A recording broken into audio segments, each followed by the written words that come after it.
చిన్నా గారి మీద బెదిరింపు కాల్స్ వస్తే ఆయన వెళ్ళి కంప్లైంట్ ఇవ్వడానికి స్టేషన్కి వెళ్తూ ఉంటే ఆ రోజున వీళ్ళందరూ వచ్చి పార్టీ కార్యాలయం మీద వంశీ గారి అనుచరులు మొత్తం కూడా రాడ్లు కర్రలు చూడండి, వాళ్ళందరూ కూడా రౌడీలు గుండాల్ని పంపించి పార్టీ కార్యాలయాన్ని ధ్వంసం చేసి అక్కడ ఉన్నటువంటి కారుల్ని తగలబెట్టి మహిళలను కూడా చూడకుండా దాదాపు ఈ కేసులో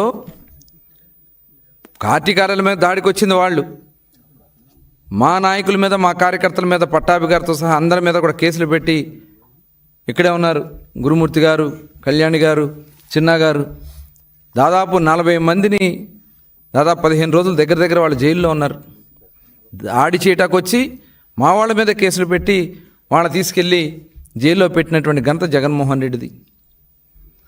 ఇవాళ వాళ్ళ నాయకులను ఎవరిని కూడా అరెస్ట్ చేయాలి, కేసులు పెట్టాం మా వాళ్ళ మీద అని చెప్తున్నారు. ఎవరిని అరెస్ట్ చేశారు చూపించమనండి. ఆ రోజున మొత్తం వీడియో సాక్ష్యాలతో సహా మేము ఆ రోజు చూపించాం. ఏ రకంగా కారులు తగలబెట్టారో, ఇవాళ తగలబడిపోతున్నటువంటి కారులు ఆ పక్కనే ఆ రోజున అక్కడ ఆయన కారు వేసుకుని ఆ ముందు నుంచి వెళ్ళారని కూడా చెప్తారు. చూడండి, కార్లు, ఇన్నోవా కార్లు తగలబడిపోతూ ఉంటే దాదాపు 5 కార్లు దగ్గర తగలబెట్టారు ఆ రోజున. నెక్స్ట్ డే కూడా చిన్నగారి కారు కూడా తగలబెట్టారు. నో కేస్, నో అరెస్ట్,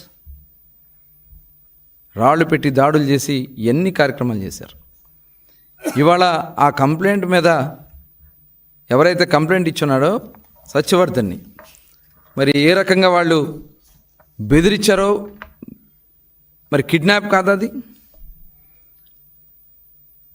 ఇవాళ అక్కడ వస్తున్నటువంటి ఇదిగోండి ఆయనే వంశీ గారు, వాళ్ళ మనుషులు, సత్యవర్ధన్ అతనే ఆ రైట్ సైడ్లో ఉన్నాడు కదా, వైట్ షర్ట్ వేసుకుని అతను సత్యవర్ధన్. 11వ తారీఖున భయపెట్టి అంత చూడు, అంత భయంగా నుంచుని ఉన్నాడు అక్కడ చేతులు కట్టుకుని. అంటే ఎంత దుర్మార్గంగా వాళ్ళు అతన్ని కిడ్నాప్ చేశారన్న దానికి ఇదే ఒక సాక్ష్యం. ఇవన్నీ విజువల్స్ అన్నీ క్లియర్గా ఉంటే ఆ కేసులో పోలీస్ అధికారులు విచారణ చేసి అతన్ని అరెస్ట్ చేస్తే జగన్మోహన్ రెడ్డి ఏం మాట్లాడుతూ ఉన్నారు? బట్టలోడు తీసుకొడతారా? అంటే పోలీస్ అధికారులను బెదిరిస్తూ ఉన్నారా? భయపెడతా ఉన్నారా? 5 సంవత్సరాలు మీరు అరాచకాలు చేశారే, అక్రమ కేసులు పెట్టారే, అరెస్టులు చేశారే. ఇక్కడ మొత్తం సాక్ష్యాలతో సహా మీరు చేసినటువంటి కార్యక్రమాలన్నీ కూడా కనబడతా ఉన్నాయి. ఇవాళ ఆ కేసులో అతను అరెస్ట్ చేస్తే ఇవాళ మీరు వచ్చి బెదిరించి భయభ్రాంతులు చేయాలని చూస్తారా? జరగదు. కృష్ణా జిల్లాలో జరగదు, ఎక్కడా కూడా జరగదు. ఈ రాష్ట్రంలో ఎక్కడా కూడా మీ బెదిరింపులకు భయపడం. ప్రజాస్వామ్యబద్ధంగా గౌరవ ముఖ్యమంత్రి చంద్రబాబు నాయుడు గారి నాయకత్వంలో నిజంగా మేము కక్షపూరితంగా చేయాలంటే వచ్చిన 1-2 నెలల్లోనే అందరిని అరెస్ట్ చేసేవాళ్ళం. మాకు ఆలోచన లేదు. ప్రజాస్వామ్యబద్ధంగానే విచారణ జరిపిస్తాం. ఎవరైతే దీంట్లో బాధ్యులయ్యారో వాళ్ళందరి మీద చర్యలు తీసుకుంటాం. మొత్తం అందరూ మాట్లాడు.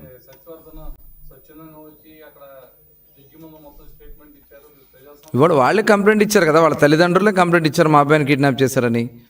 అతను కూడా వచ్చి ఈరోజు ఒక స్టేట్మెంట్ ఇచ్చాడు.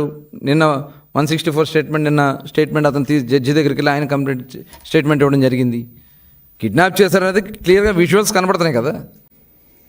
ఇంకా దీంట్లో వేరే ఆలోచన లేదు. మేము ఎక్కడా కూడా ఎట్టి పరిస్థితుల్లో కక్ష సాధింపు చర్యలు తెలుగుదేశం పార్టీ చేయదు. మరిన్ని వీడియోస్ కోసం ఛానల్ ని సబ్స్క్రైబ్ చేయండి. లేటెస్ట్ అప్డేట్స్ కోసం వాట్సాప్ ఛానల్ ని ఫాలో అవ్వండి. ఆ లింక్ డిస్క్రిప్షన్ లో ఉంది.